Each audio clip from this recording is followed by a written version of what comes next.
Assalamualaikum warahmatullahi wabarakatuh. Alhamdulillahi wa kafa. Wassalatu wassalamu ala nabiyil mustafa wa ba'd. Saudara-saudariku yang dimuliakan Allah Subhanahu wa taala, bersyukur kita atas segala anugerah yang diberikan Allah taala, sertai dengan salawat dan salam kepada Rasulullah sallallahu alaihi wasallam. Insyaallah kali ini kita akan melanjutkan kajian ilmu faraid kita yang sempat tertunda beberapa bulan karena satu dan lain hal. Mudah-mudahan kedepannya kajian faraid ini dapat kita lanjutkan kembali. Dalam pembahasan yang terdahulu kita sudah membahas ashabul furud 1/6, dan itu adalah furudul muqaddarah atau al-furudul muqaddarah yang terakhir yang kita bahas. Kali ini kajian kita tentang ashabah. Selesai kita membahas ashabul furud, maka ahli waris yang selanjutnya adalah ashabah. Karena seperti yang kita sampaikan dahulu dalam kajian faraid beberapa pengajian yang lalu, bahwa harta warisan itu diberikan pertama sekali kepada ashabul furud. Baru nanti jika ada yang tersisa, kemudian akan dihabiskan atau diberikan, diserahkan kepada ashabah. Jadi definisi ashabah secara umum itu adalah ahli waris yang tidak memiliki bahagian tertentu dalam pembagian warisan. Mereka tidak dikatakan mendapatkan setengah umpamanya, atau mendapatkan 1/4 atau 1/8, tidak disebut mendapatkan 1/3 atau 2/3 atau 1/6. Kenapa? Karena mereka menghabiskan sisa harta faraid yang andai kata masih tersisa. Karena boleh jadi ashabah mendapatkan kelebihan harta, boleh jadi ashabah tidak mendapatkan sama sekali dari harta warisan karena telah dihabiskan oleh ashabul furud. Oleh karenanya, sekali lagi secara umum ashabah itu ahli waris yang tidak memiliki bahagian tertentu dalam pembagian warisan. Ashabah terbagi dua. Ada ashabah nasabiyah, ada ashabah sababiyah. Ashabah nasabiyah, ashabah yang terbentuk dengan jalan nasab. Sementara sababiyah ini karena ada sebab memerdekakan budak. Dan sebagaimana dalam kajian-kajian yang telah berlalu tentang sababiyah ini kita tidak akan membahasnya. Karena alhamdulillah itu tidak ada di zaman kita sekarang ini. Jadi kita kembali saja kepada ashabah nasabiyah. Ashabah nasabiyah ini, saudara-saudariku yang dimuliakan Allah Subhanahu wa taala, ada ashabah bin nafsi, ada ashabah bil ghairi, ada ashabah ma'al ghairi. Saya ulang sekali lagi, bin nafsi, bil ghairi, ma'al ghairi. Ini dalilnya ada dari Al-Quran dan ada dari sunnah Rasulullah sallallahu alaihi wasallam. Di dalam Al-Quran tentang bin nafsi dan bil ghairi, Allah Subhanahu wa taala mengatakan, yusikumullah fi auladikum lidzakari mithlu hadzil unthayain. Laki-laki itu mendapatkan 2 kali bahagian perempuan. Artinya laki-laki dihitung 2 kepala, perempuan dihitung 1 kepala. Dan ada berbagai dalil atau dalil-dalil lain yang terdapat di dalam sunnah Rasulullah, hadis Nabi Muhammad sallallahu alaihi wasallam. Saya ingin kita lebih fokus tentang kajian faraid dalam pembahagian ashabah ini terlebih dahulu. Tentang dalil-dalil itu silakanlah saudara-saudara sekalian merujuk ke dalam kitab-kitab fikih atau referensi-referensi yang dapat kita kembali kepadanya. Jadi ashabah nasabiyah ada yang bin nafsi, ada yang bil ghairi, ada yang ma'al ghairi. Bin nafsi ini memang dia itu sudah asabah dengan sendirinya, tanpa ditaksib oleh yang lain. Sementara bil ghairi itu asabah, bil ghairi dan ma'al ghairi itu menjadi asabah karena ada yang mentaksibnya. Mentaksib maksudnya menjadikan dia sebagai asabah. Sementara bin nafsi, sekali lagi, itu tidak perlu ada orang lain yang mentaksibnya karena dia memang sudah asabah sendirian dengan sendirinya.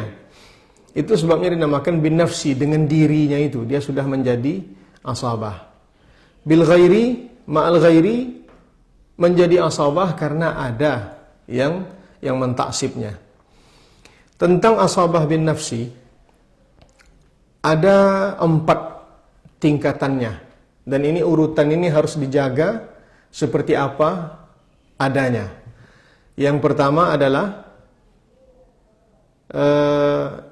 kita menyebutnya, atau ulama-ulama kita menyebutnya dengan jihatul bunuwah, tingkat anak.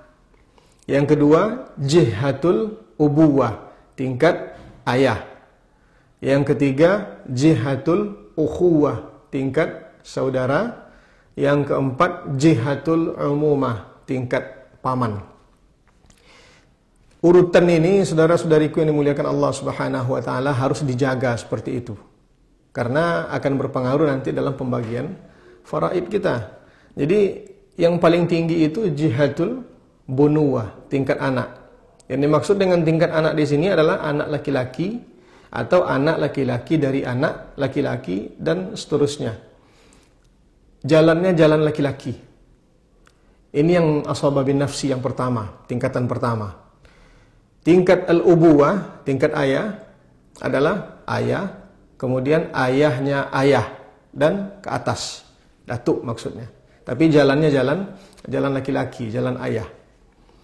Kalau saudara, yang menjadi jihatul ukhuwah, tingkat saudara, siapa yang menjadi asabahnya? Saudara kandung, kemudian anak saudara kandung, kemudian saudara seayah, kemudian anak saudara seayah. Itu yang menjadi asabahnya. Dan keturunan mereka pula. Sementara umumah paman adalah paman kandung, kemudian paman seayah, anak paman kandung, anak paman seayah, dan seterusnya. Nah, tingkat ini sekali lagi, ini mohon diperhatikan. Jadi yang pertama adalah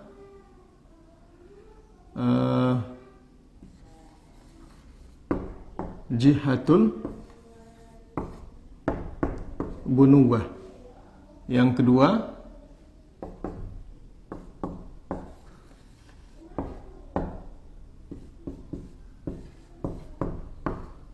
ubuwah. Yang ketiga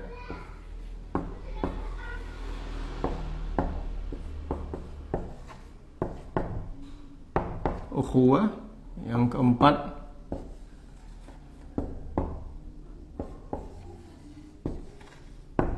umumah. Artinya urutan ini yang pertama, yang kedua, ketiga, keempat harus diurutkan seperti ini. Tidak boleh dibalik. Kenapa? Karena ada nanti aturan-aturan tertentu dalam pembahagian warisannya.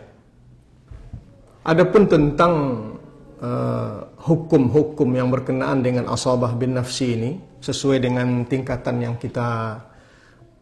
telah ditentukan oleh ulama-ulama kita ini, andai kata dalam satu kasus faraid berhimpun antara tingkatan yang pertama dengan yang kedua, atau yang kedua dengan yang ketiga dengan yang keempat, maka tingkatan yang di atas menghijab yang di bawahnya. Dalam satu contoh umpamanya gini. Dalam kasus di mana seorang suami meninggal dunia dan meninggalkan istrinya. Yang pertama adalah zaujah, yang kedua akhun syakik, saudara kandung, yang ketiga amun, paman. Nah, ini jika kita ingin menyelesaikan pembahagian faraidnya, maka istri mendapatkan 1/4. Kenapa dapat 1/4? Karena tidak ada fara waris. Itu syarat yang telah kita pelajari. Saudara kandung ini asabah, masuk ke jihad ukhuwah. Paman juga asabah, masuk ke jihad umumah. Karena saudara kandung lebih dekat kepada mayat daripada paman, maka paman tidak mendapatkan harta warisan. Kenapa? Karena terhijab oleh saudara kandung. Tingkatan asabah saudara kandung lebih tinggi daripada tingkatan asabah paman. Begitu juga dalam kasus umpamanya seorang istri meninggal dunia, lalu meninggalkan suami, kemudian anak laki-laki, kemudian ayah. Nah, dalam pembahagian faraidnya, suami mendapatkan 1/4.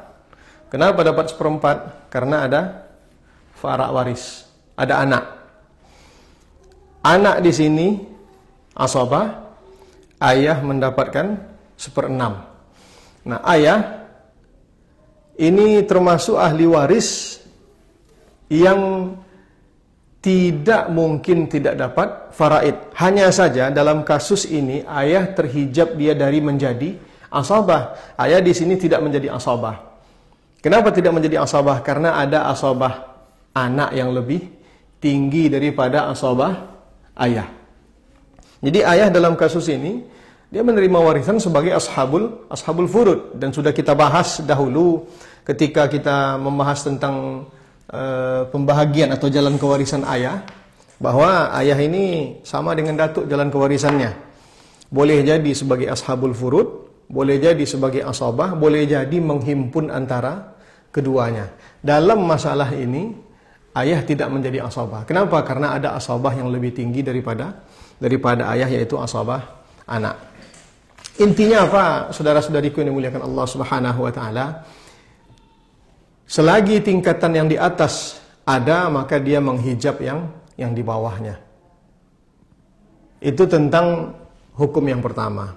Yang kedua, andai kata asabah itu hanya ada satu saja di antara sekian ahli waris yang ada, maksud saya ahli waris yang ditinggalkan itu hanya asabah saja, dan itu satu orang saja.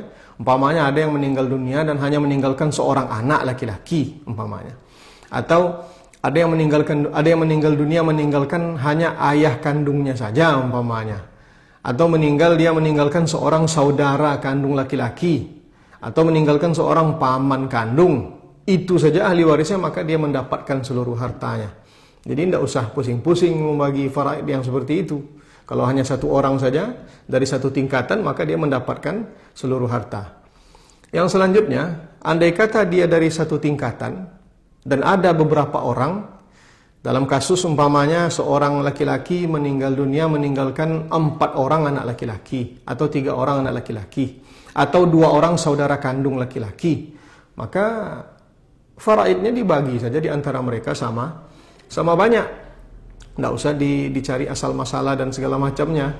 Justru itu sangat sederhana sekali membaginya. Namun andai kata mereka dari satu tingkat, hanya saja kedekatan kepada yang meninggal dunia berbeda, atau quwwatul qarabah, kekuatan kekerabatan berbeda, maka yang jauh itu terhijab oleh yang dekat. Contoh, ada yang meninggal dunia meninggalkan seorang saudara kandung dengan seorang saudara seayah. Kita contohkan saja. Ini kita hapus terlebih dahulu.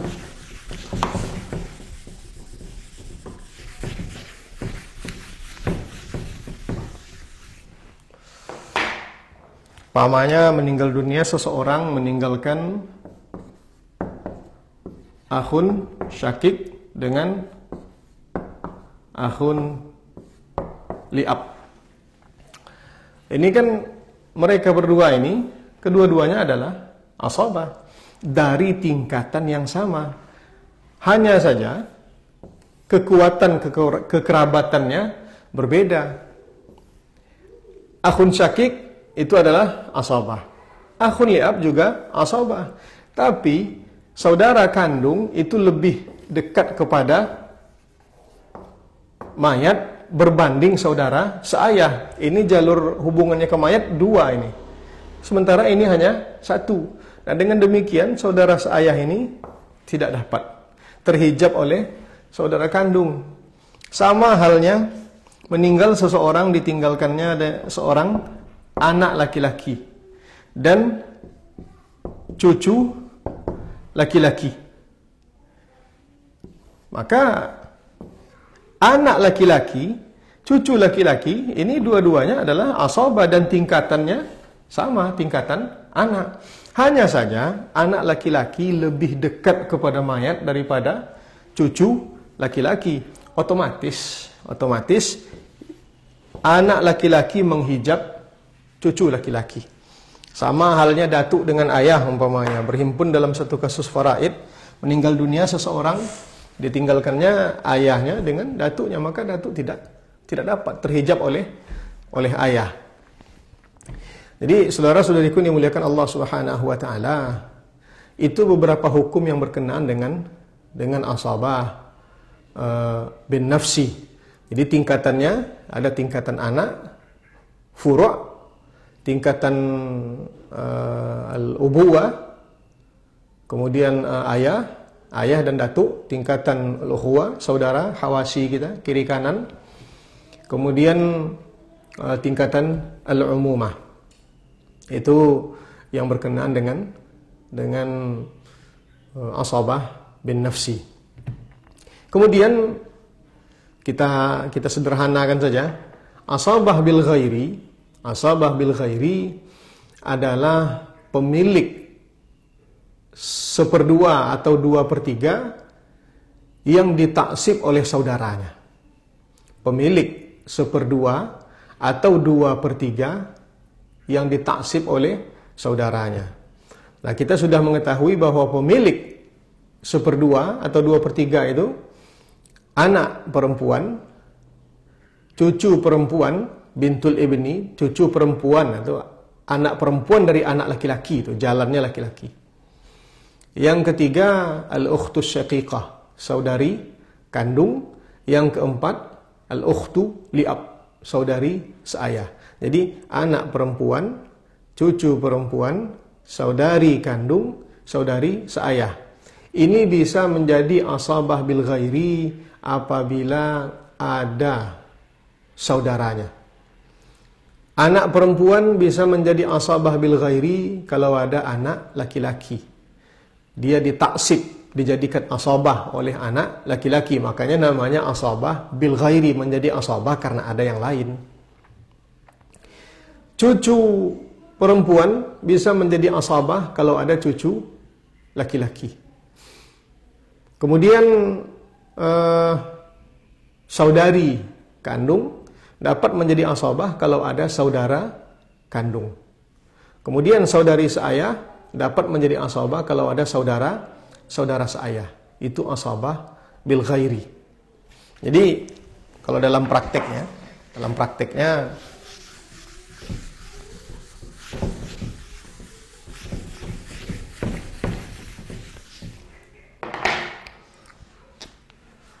mamanya meninggal dunia seseorang, ahli warisnya adalah satu orang anak laki-laki dan 2 orang anak perempuan. Ini duanya saya ganti dengan angka saja.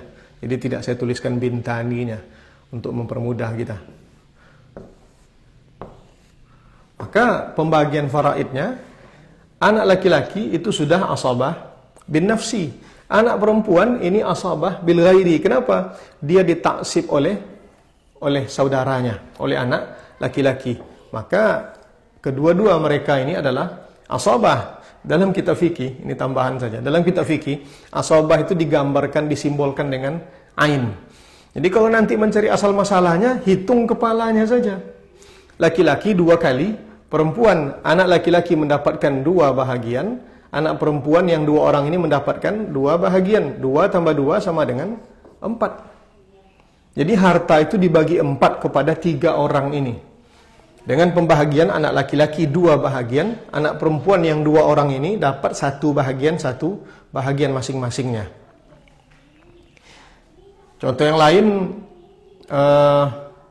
saudara kandung, saudari kandung, meninggal seseorang, yang ditinggalkannya ukhtun syaqiqah. Kemudian akhun syaqiq. Nah, ukhtun syaqiqah dengan akhun syaqiq, akhun syaqiq ini adalah asabah bin nafsi. Ukhtun syaqiqah ini ashabul furud sebenarnya. Pemilik setengah. Kenapa setengah? Karena dia cuma 1 orang. Hanya saja dalam kasus ini, karena ada saudara kandung, maka dia mentaksib saudari kandung menjadi asabah bil ghairi. Maka kedua-dua ini adalah asabah. Dibagilah untuk laki-laki 2 kali bahagian perempuan. Begitu juga dengan cucu laki-laki, dapat mentaksib cucu perempuan. Saudara laki-laki seayah dapat mentaksib saudari perempuan seayah. Nah, mereka menjadi asabah karena ada orang lain. Maka disebutlah mereka asabah bil ghairi.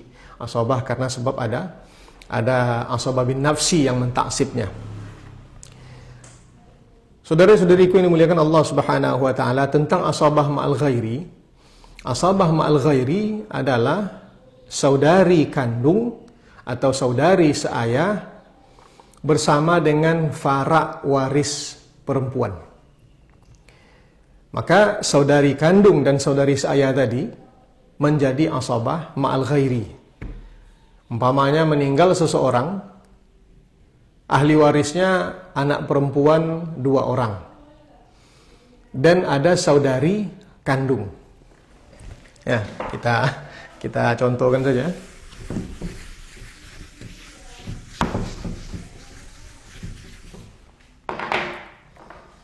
Meninggal dunia seseorang, ahli warisnya ada seorang anak perempuan dengan seorang saudari kandung.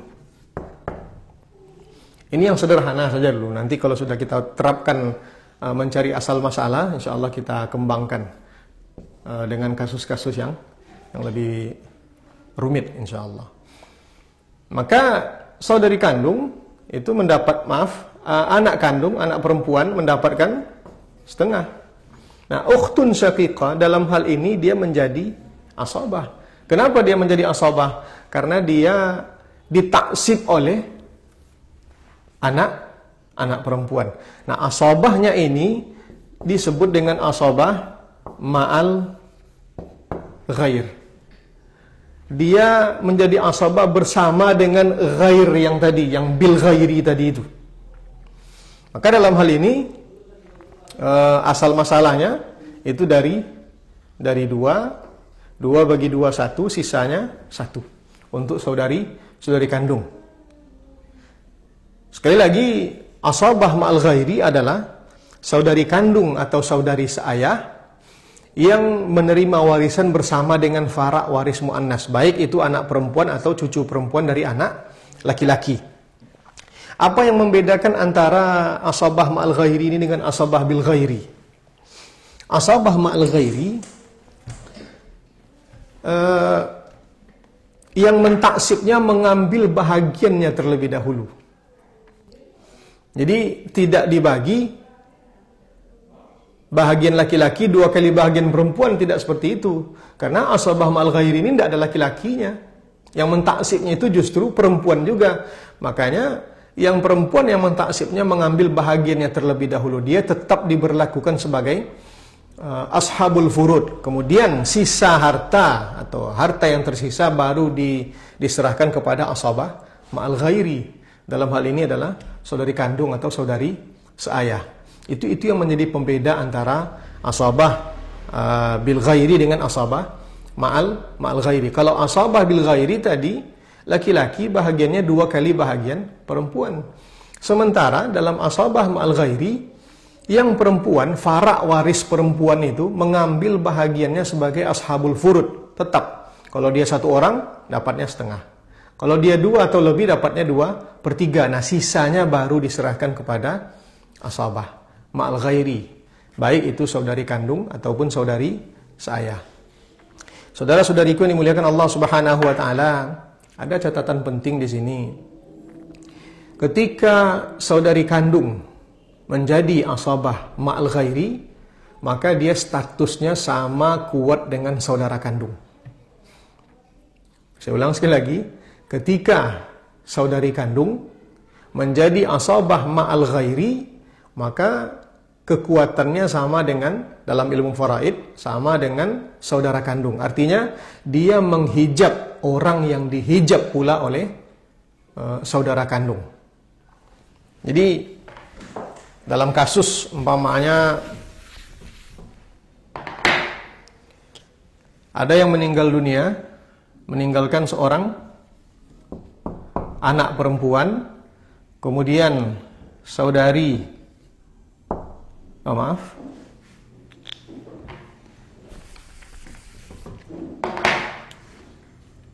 saudari kandung, ini syaqiqah, itu maksudnya kandung. Kemudian saudara atau paman, supaya lebih jelas, paman.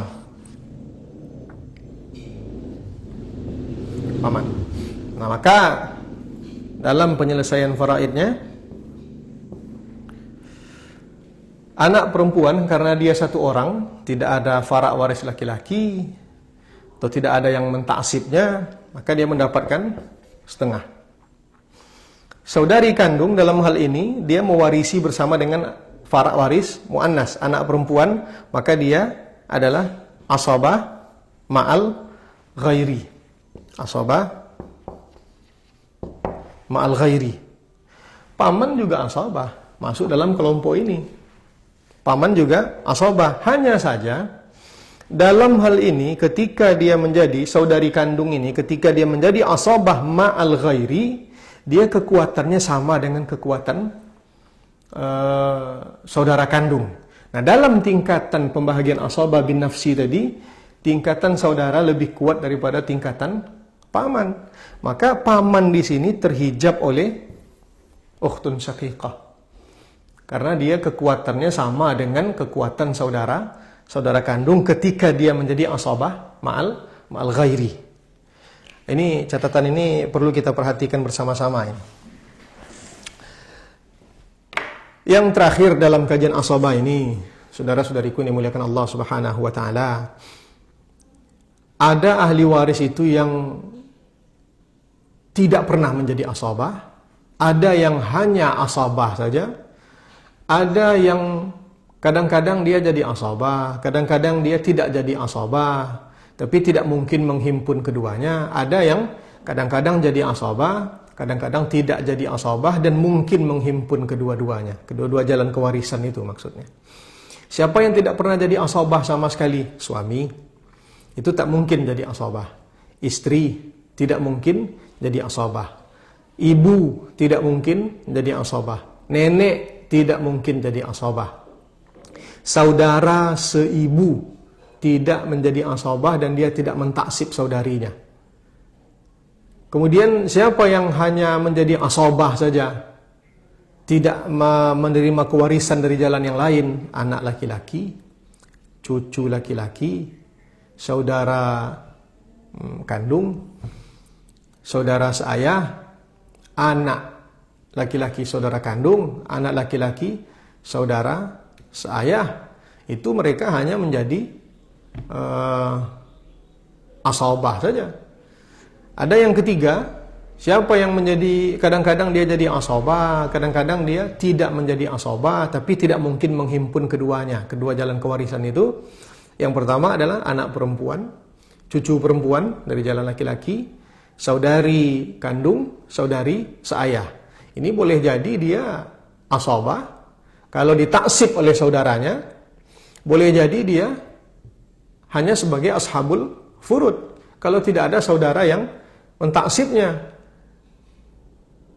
Kalau saudari kandung tadi karena ditaksib oleh fara waris perempuan, anak perempuan atau cucu perempuan. Tapi mereka ini tidak mungkin menghimpun kedua jalan kewarisan itu dalam satu waktu. Sementara yang terakhir, yang boleh jadi dia asabah, boleh jadi dia tidak asabah, ashabul furud maksudnya, dan menghimpun kedua jalan kewarisan itu adalah ayah dan datuk. Ayah, dia menjadi asabah ketika tidak ada asabah yang lebih tinggi darinya. Dia tidak menjadi asabah kalau ada fara waris laki-laki, anak laki-laki atau cucu laki-laki. Maka dia tidak menjadi asabah. Dia sudah kita bahas, dia hanya mendapatkan 1/6 dalam kajian 1/6. Dia boleh jadi menghimpun kedua jalan kewarisan ini ketika ayah mewarisi bersama anak perempuan atau fara waris perempuan. Maka diberikan kepada ayah 1/6.